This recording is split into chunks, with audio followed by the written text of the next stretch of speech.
Back in 2008, if you wanted to buy this drone, which is just a helicopter toy drone, it would cost you $30,000. That's almost 15 lakh rupees even back then. Now you might think 15 lakh rupees is very expensive and nobody would pay that much for just a toy helicopter drone. But the demand for this drone was so high that they couldn't manufacture enough drones to even keep up with the demand. And the most crazy thing was that this drone was actually made by a student, Wang Tao, who was still studying as a third year in his college. Fast forward to today, and whenever somebody says drone, the only company that comes to our mind is DJI, and Wang Tao is the man behind this massive company. They are the only consumer drone company in the entire world to have complete monopoly when it comes to the consumer drone market. No other company even comes close to DJI. In November of 2022, import of Chinese drones, including DJI, was banned in India. Has banned the import of foreign drones in order to promote Make in India products. But today, even after 3 years, there are no good consumer drones available. All of the drones sold in India today are either DJI drones that are smuggled from Dubai, Myanmar or Nepal, or some cheap Chinese toy drones with a made in India sticker on them. So how did DJI become such a big monopoly? And can anyone even compete with DJI? I am Varun Kuntur and you're watching Insights by TBH, a series where we deep dive into the unique insights that make a business successful.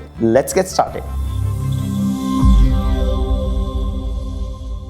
Look, drones are used everywhere in India. Go to any wedding, you'll see drones. Go to rural villages in India, you'll see drones being used in farms. Even the traffic police are using drones to monitor and optimize traffic in the cities. There's clearly a massive demand for high quality drones. But even then, why aren't there any other drone companies in India? Well, the answer to that question is very simple. You just can't build a drone like DJI. But why? Okay, let's first understand what a drone really is. See, the concept of a drone first came up in 1898 when the genius Nikola Tesla first demonstrated a radio-controlled boat from a long distance. This technology was then used in World War I. And I'm not talking about this drone. I'm talking about this one. Yes, drones were just miniature planes that were controlled over radio to drop bombs on enemies. And after the war, they just disappeared for almost 40 years. Okay, let's focus on this guy here, Larry EKG. He was a famous musician with a weird hobby, building RC planes. He would build these RC planes and fly them. But Larry had a problem. You see, he would fly his plane, and once his plane flew to a distance, he could no longer control the plane because he couldn't see anything. If only he could see what the plane was seeing, then he could fly it longer. So he got his hands on some analog video transmitters and connected it to a small security camera. By transmitting that video signal to an old black and white television, he could see what the plane could see. Larry had created the first usable FPV system. It was rough, flickering, static and rolling lines, but it was a live view from the aircraft.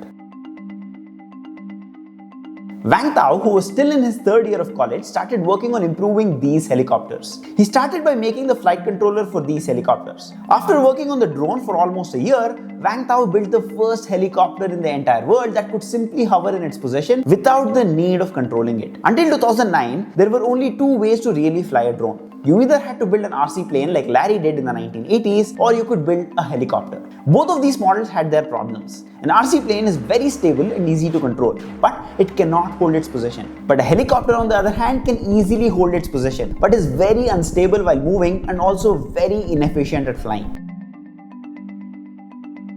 In 2009, Alex and his friends cracked open a Wii remote to create the first tricopter with 3 propellers. This tricopter could not only stabilize itself mid-air, but it could also move around easily. They used one rear motor to control the yaw and 2 front motors to control the pitch and roll for stability and control. This changed everything. Hundreds of people made this design better and created the quadcopter system. This quadcopter drone design led to the golden era of DIY drone building. But you couldn't simply go and buy the best drone. You had to build it yourself. You had to choose your own frame, choose the motors, the cameras, the antennas. So many companies like Fat Shark, Autodyne, Voxnail, T-Motor, SpeedyBee, Matek started making drone parts, and DJI also entered this space by creating their own drone components under the sub-brand called NASA. But building these drones required some electronics knowledge. You had to know how to solder components and learn wiring and connections. So the regular consumer couldn't really access this tech. In 2013, DJI launched their first first ready-to-fly drone targeted at the regular consumer, the Phantom 1. DJI weren't the only ones to enter the consumer space. There were other players like the French company Parrot and the Chinese company XAG, who also quickly released their own consumer drone models. But these were just toys with no real capabilities. On the other hand, DJI had many years of technological expertise by then, which gave them a massive head start. The next major opportunity for DJI came from the film industry. You see, the film industry at that time mainly relied on renting a helicopter or renting giant cranes for shooting top-down shots in movies. Around 2011, Colin Gwynn, who was a reality TV actor, used to run an aerial photography company, and he met Wang Tao to discuss his problem. DJI used their drone position control technology to stabilize a camera and ended up creating the first gimbal, the Zenmuse Z15.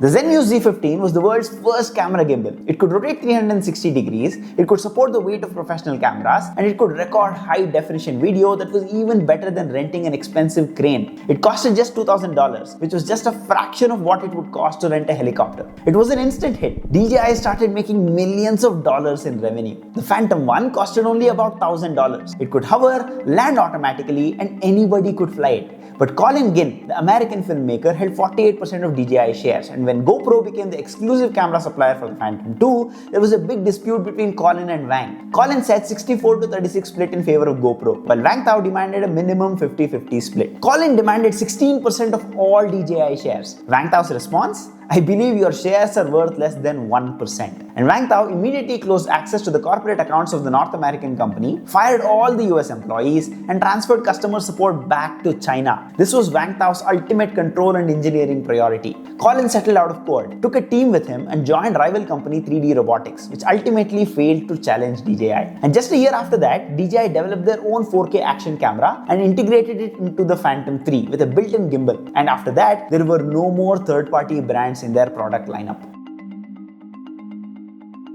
Around the same time, the analog FPV system had reached its limit. It was very low resolution and the video kept breaking. Plus, it only had a distance of up to 300 meters. Then in 2019, DJI released its first digital video system. And for the first time, FPV had crisp digital video and almost no latency. And it just worked. The footage was clean, crisp, and it felt like watching a YouTube video. But this video system came with a fundamental catch.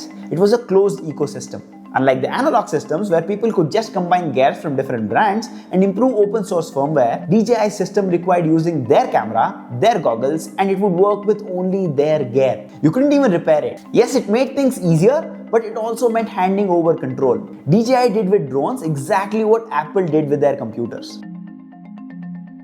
Today, DJI has a complete monopoly in the drones market. You just have two choices. One, buy a ready-to-fly DJI drone, or you can buy their FPV, DJI Air Unit, and build your own drone. They have no competitors. No other systems come even close to what they've built, and it doesn't look like anybody will even come close to DJI in the next 5 years. But that doesn't mean others aren't trying. Insta360 released their own 360-degree drone recently called the Anti-Gravity, but it seems to be at least 5 years behind DJI. Filmmakers can't use this drone because it doesn't give them high quality footage. In fact, this drone can't even fly more than 200 to 300 meters before it starts to lose its signal. Now you might say, what about all these Indian drone companies? Well, most of these drones are just toys. They can fly about 10 to 20 meters before losing signal. There are a few of these other drone companies that bring components from China, assemble them here in India, and label them as made in India drones. But that isn't even the problem. These cheap Chinese drones don't come even close to DJI's latest technology drones, and most of these drones are at least 20 years behind DJI. But there are definitely some very interesting things happening in this space. And in fact, we are personally working on this too. We're building our own drones from scratch, but we are at least 1 year away from even making a public announcement on this. Until then, stay tuned. If you enjoyed this video, then don't forget to subscribe to TBH for more such content. Until next time, bye bye.